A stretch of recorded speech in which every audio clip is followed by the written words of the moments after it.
I held the film canister in my hands. I saw her name written across it in big letters, followed by the title.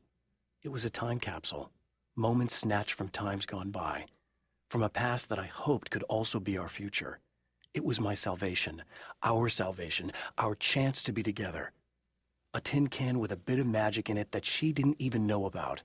Something I could put to good use. There were only moments left before I had to face him.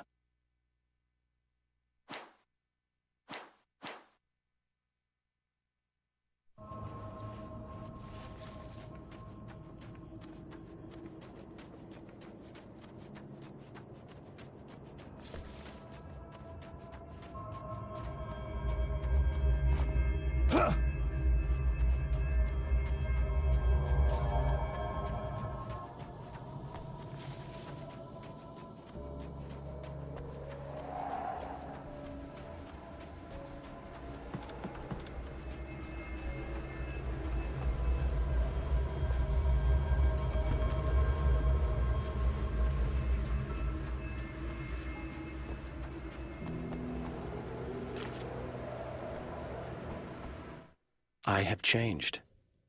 I know who I am now. I know that I can write my own fate. Bright Falls taught me that. I know that indulging my weaknesses, giving in to fear and complacency will only drag me down. The dark place taught me that. I'm no Zen master.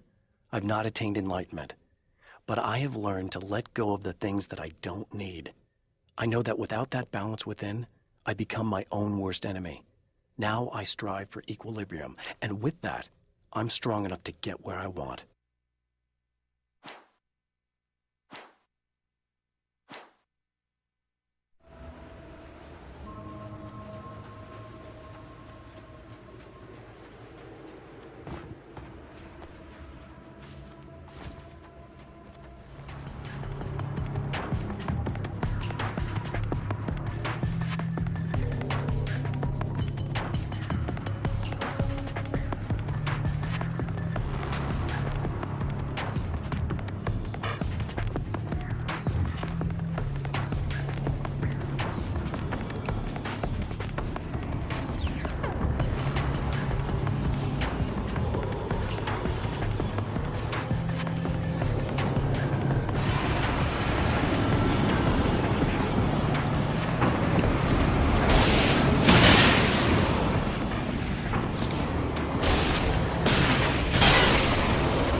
The clothes I wear now I shaped from dreams and memories.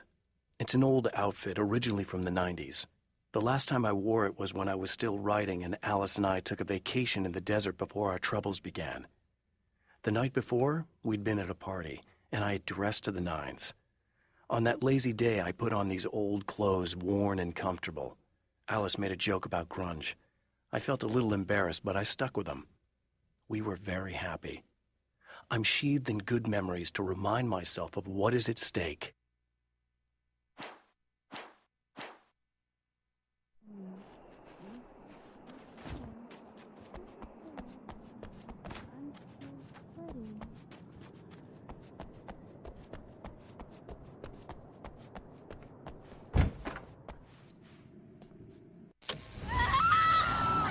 Oh, hey. I'm hoping I can put an end to this now. You'd better. I really don't want that to happen to me again. It's like somebody vomited in my brain, like a sleazy movie that keeps looping in my head. I'll stop this, I swear. You know the part that's really screwed up? If you mess it up, it'll just keep happening forever, right? I don't think I can deal with that. Don't think about that. I don't think of anything but. Hey, afterwards, when all this is done, look me up. This thing, I can probably help you deal with it. I don't know. It's almost like I'm not even in the same world anymore. Everything's just weird now. Yeah, I know. A lot of that'll pass with time. But being touched by the darkness, it's rough on you. It's a lot to process. And I just don't want you to get completely screwed up by this. Might be a little late for that, to be honest. Yeah, well, there's degrees.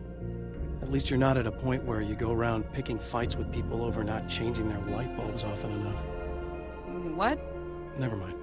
All I'm saying is, you're not alone with this. And anyway, you're friends with Alice, so, you know, any friend of hers. Thank you.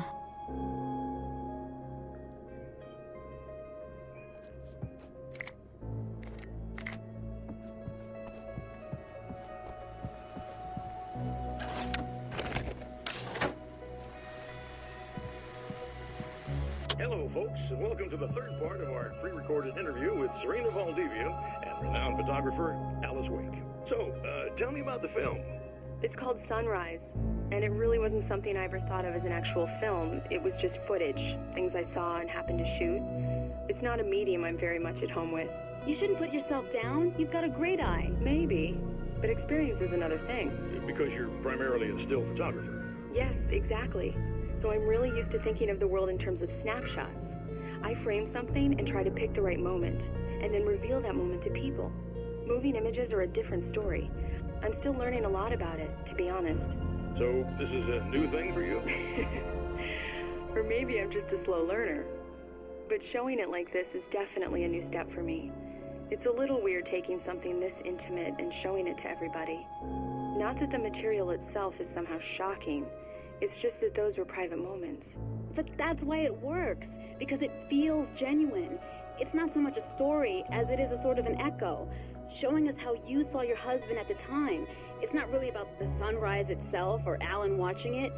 It's about you two together. I suppose. It's funny, looking at it now, especially now that it's been edited like that. It takes on a life of its own, almost. It's a kind of a fantasy. Well, there's nothing wrong with that. No, you're right. I'm glad you talked me into it.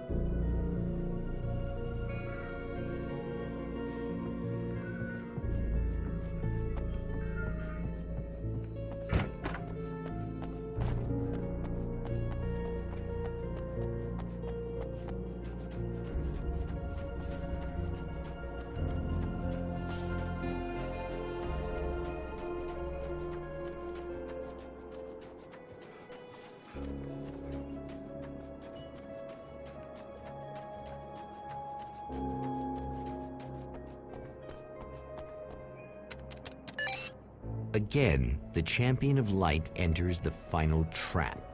The new reality is almost here. All he needs to do is change the details of the scene, push it past the breaking point, and the rest will snap into place.